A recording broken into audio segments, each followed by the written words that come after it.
have Tiana Taylor.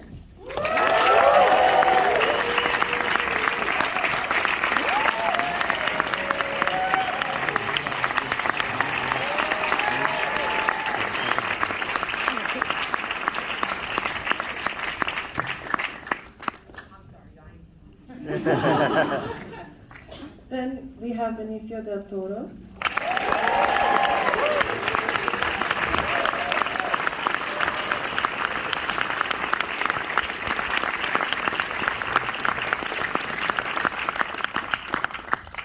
Leonardo DiCaprio.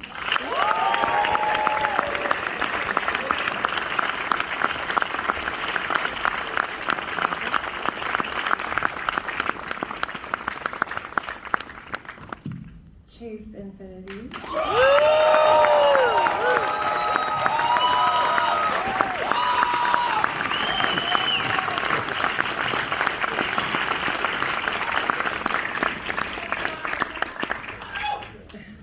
And Paul Thomas Anderson.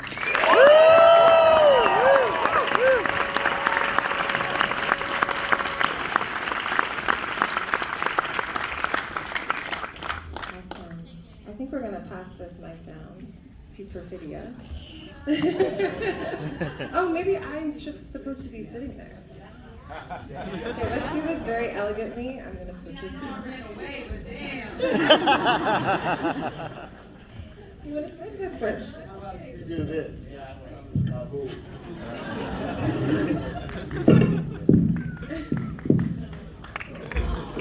Awesome, thank you.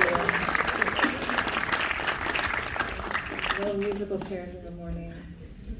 Bob and Sensei moving tables and stuff like that. They're back. I just want to thank you all for this film. I saw it about, I guess, 6 days ago, and it's just been rattling around in my mind since. I think like many people in this room, I feel an exhaustion with being a citizen of this country right now, of being someone who loves movies and feeling like everything is in a half days. But when I walked out of one battle after another, I just felt like very wired. And so this is personally for me like a dream scenario to get to talk to you all about this film, which is an odyssey, of course, between the characters Bob and Willa. Bob trying to save Willa, but it's also an odyssey through various American traditions, which include fascism, which include countercultural movements, which include paranoia, which also include entertainment. I think when you walk out of this film, and maybe you're all feeling this right now, you're thinking about how it is sort of casting the whole century of American cinema within a certain light. I want to start with the writing, Paul, because it all begins with the story.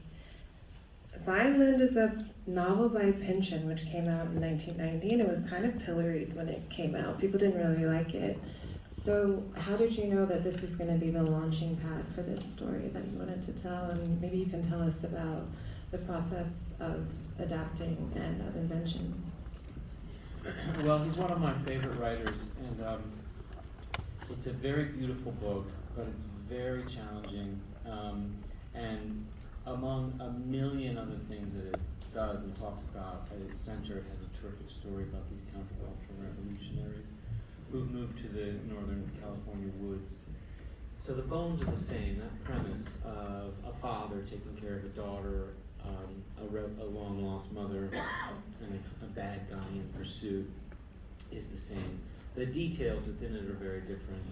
So I've been very faithful in my adaptation of Inherent Vice, and I found it very difficult to make a faithful adaptation of Vineland. So I just did what you're supposed to do, as any good writer should do, which is steal the parts that you need and run as fast as you can in a new direction.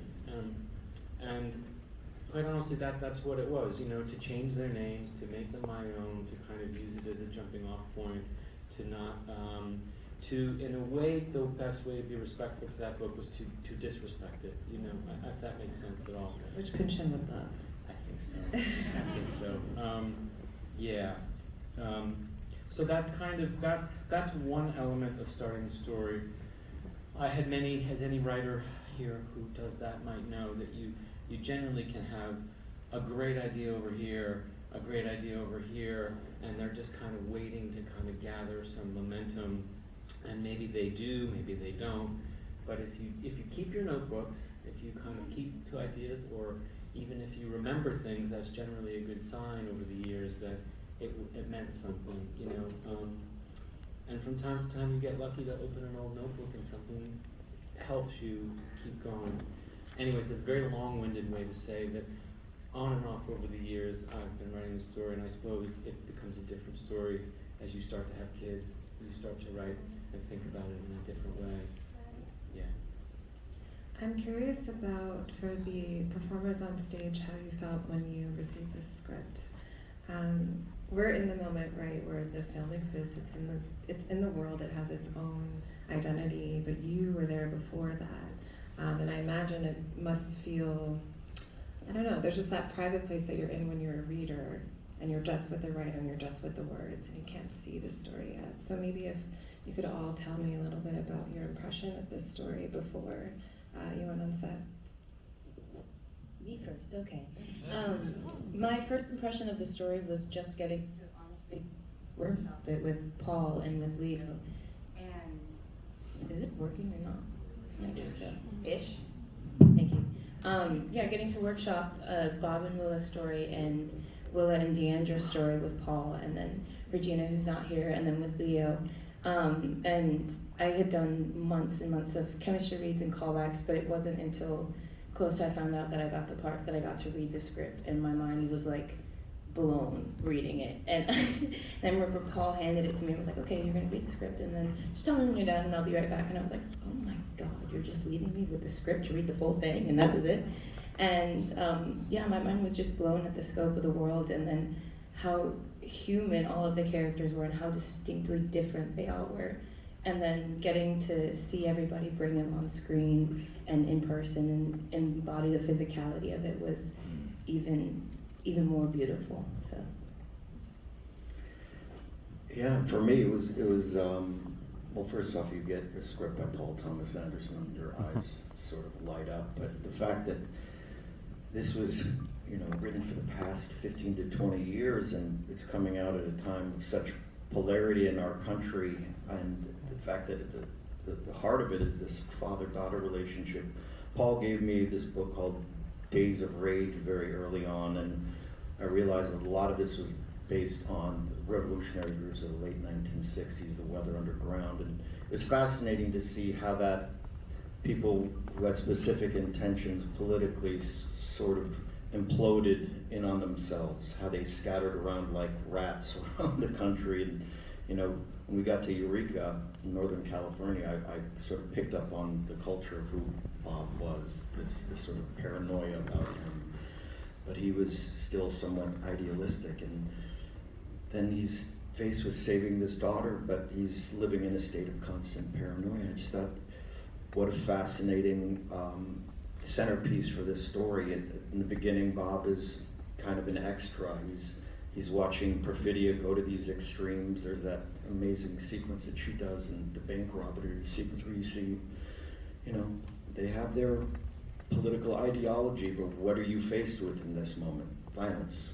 And the fact that Bob is sort of picking up the pieces of all that carnage was just an incredible centerpiece for a story. And you know, and the great thing about working with Paul, you know, and a lot of, I would imagine if I was a writer-director, I wouldn't be as malleable or as flexible as he is, but all of us came in with our own ideas, our own feeling of understanding the identity of these characters, and he was willing to make these changes and adapt for something that he'd been thinking about for 15 or 20 years. It was a testament to his ability to work with actors that was really fantastic. I got a call from Paul. I've worked with Paul before. He told me he had this story, he had this character, told me a little bit about the character. I don't recall that much. I know the character was a karate instructor. But when Paul Thomas Anderson calls you, doesn't matter who you are or where you are, you say yes. So I immediately said yes. and he said he was gonna send me the script. Instead, he sent me a photograph of a poster of a tiger dressed in a judo kimono. And somehow it did make sense after I read the script. It's like some kind of heroic creature, a good friend. Just like tigers, man's best friend.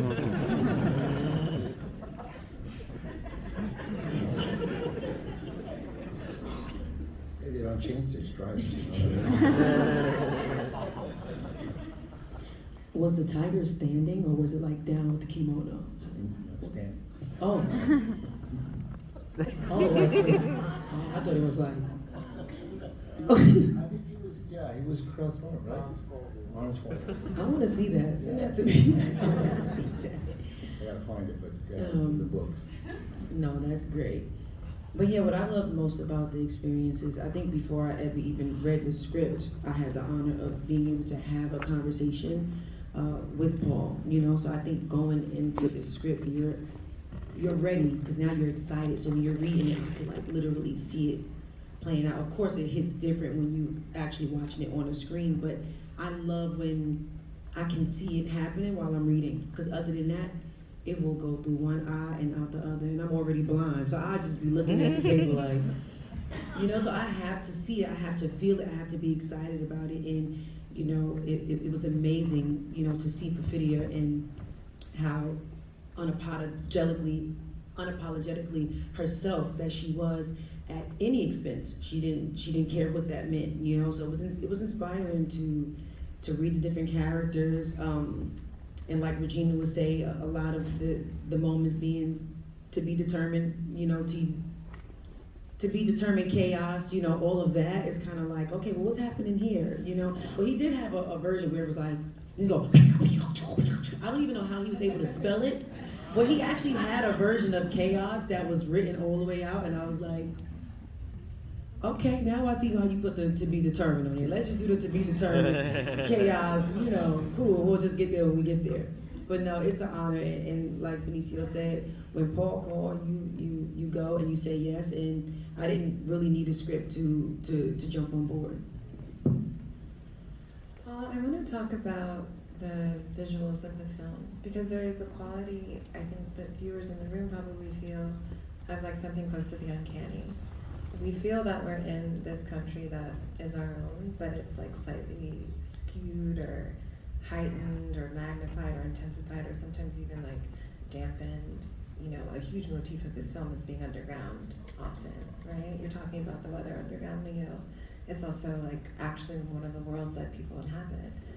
So how is it working with your cinematographer and production design to figure out how you wanted this world to be of its own, but also to reflect ours? That's a good question. I mean, the story leads the way, and the premise that you have a first act, this insane first act that goes all these, it mostly kind of an urban area, the majority of it, but little excursions out here, and they're obviously starting on the border. So those are the things of the story. So then, right, how are we going to do this? What does it mean? The scouting of the movie determined the shots for the movie. You can think as a writer, okay, you kind of step back and you go, wow, we start in the woods. We're starting in these, Jurassic era woods, right, with these trees that have been there, what, hundreds of thousands of years? You'll know better than anybody. But he wasn't there when they came. He's an expert on this kind of stuff. But the point is that you start when we pick up with them, now you're in the woods, and you're going to get to the desert, you're going to come through rolling hills. This is a kind of California landscape, and the scouting of the movie is what determined the visual language. Scouting over and over again, looking for things, looking for Bob and Willa's house, thinking in a very practical way. What is a city where we can get a lot of bang for our buck? I mean, it is very practical. We ended up in Sacramento, which has fantastic urban streets, great visual energy. I mean, it could be the streets of Detroit. It could be the streets of Sacramento. It could be the streets of Newark, it kind of had a really kind of anywhere USA downtown feel, not being too specific. That was exciting. But the scouting of the movie determined the visual language. There was never a kind of predetermined thought, and it was just like the script was strong. Tell the story. Don't get gourmet. Don't get too fussy. Make the shots that tell the story, because there's so much story to tell. There's no room for a kind of decorations on top or powdered sugar on it. It has to be very economical. And yeah, it's also kind of starts to inform the way that you work, it means that when you go to work, you have a lot of work to do in a day, which is good. It keeps you fussy about anything, if that makes sense. And that's kind of where the visual language comes in, from the story, and then the practical reality of telling it. No, if anything, maybe to that point, you're trying to desperately try to stay away from something that's too manicured or thought out, You're just trying to tell the audience the story as swiftly and as economically as possible. But of course, it's impossible not to, you end up at a rendezvous point. It's the Sisters of the Brave Beaver. You're like, okay, well, there's some visual opportunities here. We can't run away from those. Let's indulge in those. There's wonderful California missions. We were up in San Juan Bautista. We ended up in Lompoc, Purísima, which is where the chapel is. Those things kind of reveal themselves in the writing, and then it kind of makes for an exciting, dramatic moment when she's going to finally square off with Lockjaw. And you go, oh, maybe it's time for one of those big old-fashioned grand movie shots. Go up on the stairs and look down and see the face-off between our hero and our villain. So you take advantage of those moments when they come, but you try not to really rely on them. I'd like to get into the relationships between the characters, because, as you said, this script is an epic. In some ways, it's like a founding myth. It feels like an American founding myth kind of film. We're dealing with maternity, with paternity, the child, right? These are like very essential to our idea of how the notion of this country is very tied to the idea of family and to the propulsion of it. And so that hinges on relationships, and we have various permutations of relationships on this stage. I'd like to start with who it begins with, which is Perfidia and Bob. Perfidia, when we meet her, immediately in my mind I was just thinking of blaxploitation, the Venus. She just has that kind of coffee vibe, and then her character kind of melts into a depression, a postpartum depression, and then, of course, is spirited away from the screen, but is kind of the aura over everything. When you two were figuring out your relationship as characters, Leo and Tayana, can you maybe tell me more about that? How her absence affects Bob through the majority of the film, and how her short presence, I think, how you decided to work through that in the opening sequence. She said, speak on my absence.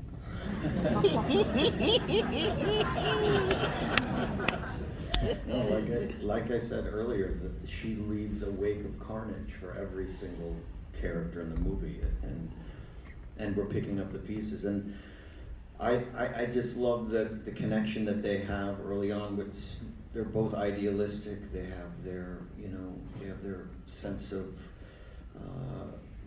they have a revolutionary spirit in them, but the harsh reality of this child comes into play, and the future of the next generation. And I just love the fact that Paul set up this dynamic between the two characters where I'm picking up the pieces, and then you flash 16 years later, and we had a lot of these chemistry reads, and there's a father trying to relate to the next generation, and there's a disconnect between them. It's not a sort of wholesome, happy villager sequence. He's arguing with his daughter. She's not understanding him. He's paranoid. And then the next generation goes on. But yeah, like I said, Perfidia is just, you know, a lightning rod of a character. She affects everyone in the entire film. Yeah, we'll also say, like you hit on earlier, which I think is important. I think you see this woman in survival mode, and we've all been there before. And I also think you see this woman in survival mode dealing with postpartum depression. And I think where her and Bob disconnect is Bob is not hearing the cries.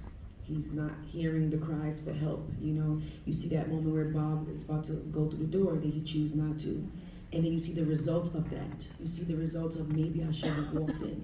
You know, you see the result and it's like, okay, if she has to walk away, I maybe need to actually let her do that, you know? And I think that's what's beautiful, that you get to kind of see in those little nuggets that you get to take from the movie. I also think that even 16 years later, Willa is going through, you know, kind of like our baggage, you know, like what we left, like our past is coming to haunt not only Bob, but his only child, you know, and Bob and Perfidia is really the result of this battle that Willa has to go through.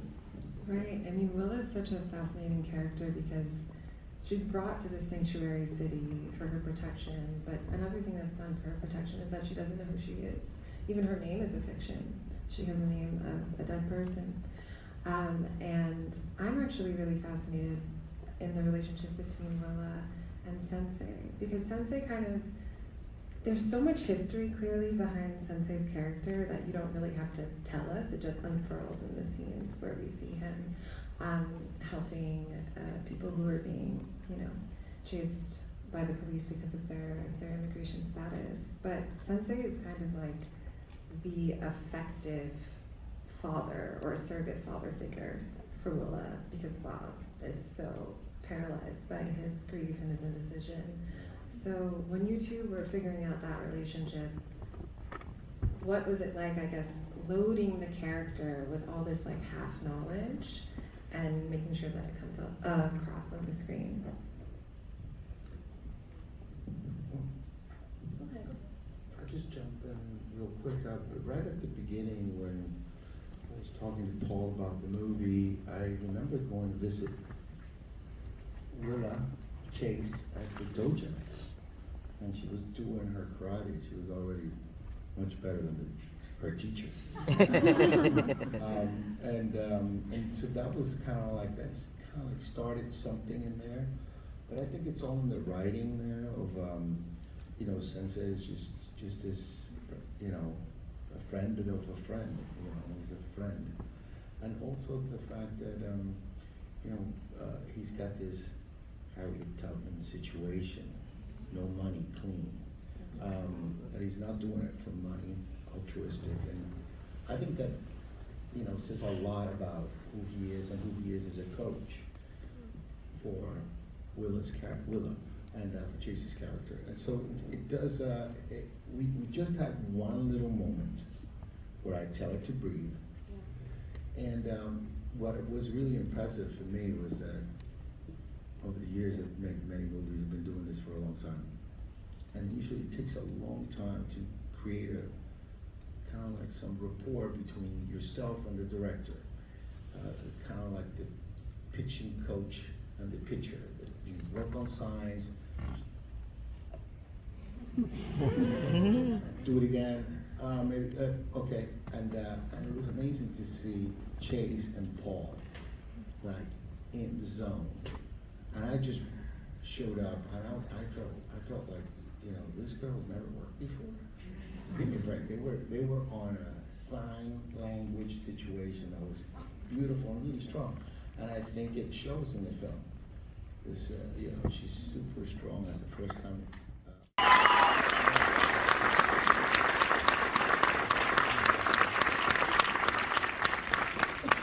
Thank you. Thank you, Sensei. Yeah, like Benicio was saying, we only had really one time on screen together, and I had met him briefly when I was doing my karate lessons, but also at that point I didn't know I had the job yet. And I was doing these lessons, and while reading the script and having these conversations with Paul, I really wanted to hone in on the fact that, like you were saying, that Sensei to Willa is everything that Bob is not. He is secure, he is sure of himself, he is confident, he's calm, not paranoid, and is teaching her very valuable lessons about managing herself and managing the world around her. And I, at least for that, the relationship between the two of us, whether or not me and Benicio having conversations or me and Paul, a lot of that again was in Paul's writing.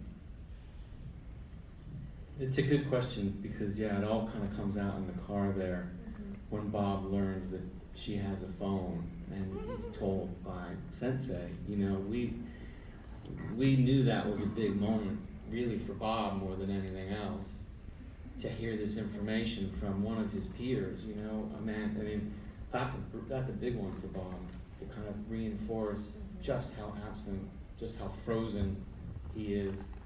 And to your point, yeah, there's a real heroic story for Bob, but it's not on camera. You know, it's those initial years of raising this child. But that at a certain point, yes, you're right, she's a hostage to this situation, and he's just too stuck to let her go, let her fly free.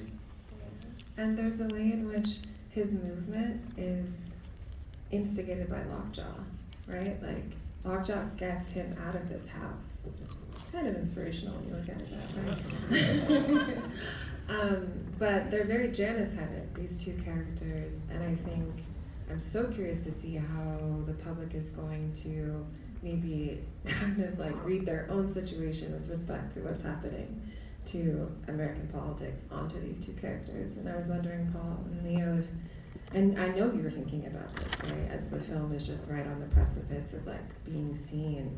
How do you feel about those projections? Because ultimately, yes, there is mirroring, there is topicality, but this is a story, and that's something that you want to sort of protect. So yeah. Well, yeah, of course, we live in this world, and we're not blind, and we're not too dumb, but to your point, yeah, what you have to do is really focus on something that you can hold in your hand. You can't try to wrap your arms around the world, or you can't try and wrap your arms, or an audience is not really interested in a big topic. You know, that is not cinematic for very long, right? But what can we understand? There's things that you have to narrow it down to. You have to kind of blur focus on everything and focus on the things that matter. I know what I can relate to. I can relate to Bob. I can relate to Willa. I have to stretch a little bit to understand Perfidia. I can try, I can get there, but that's what I have her for, you know? And when you deal with small things that you can hold in your hand, hopefully then those things that you had to throw out of focus can become the background. You know, obviously they come into focus in the background, but if they dominate your story, I think an audience will lose interest, and I think I would lose interest. It's not a playable thing, you know. The heart is a playable thing. The motivation, your feeling, a feeling is a playable thing.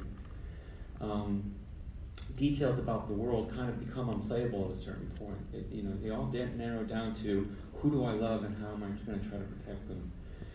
So that's an approach. I don't know if it's the right one, but it's certainly the one that we took and that felt right. I hope that makes sense. Yeah, I just thought when I read the script, you just did a beautiful job of seamlessly weaving in this political extremism that's going on in our world right now, this sort of mirror to society, this idea that we're in such a polarized world and everyone's trying to belong somehow. You even see Lockjaw and this idea of the Christmas Adventurers Club, which is the most insane sort of Masonic racist cult you could ever imagine, but you still say, does something like this really exist in society? Is there a place, this underground world with these foul and these men talking about cleansing society? Oh Jesus, there's something tactile about that that's so scary and felt so real, but all within the context of that, he made this incredible sort of epic story of people trying to find, and certainly in these three characters, loving their neighbor, loving somebody in their community.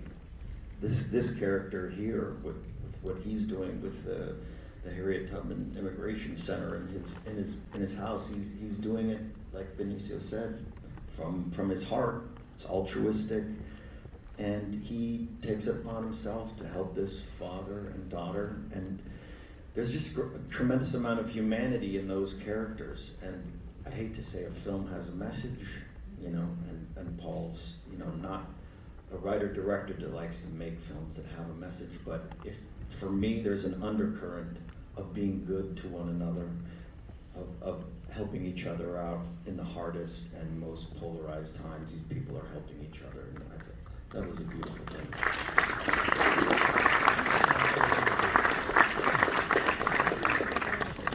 That's a really wonderful note to end on.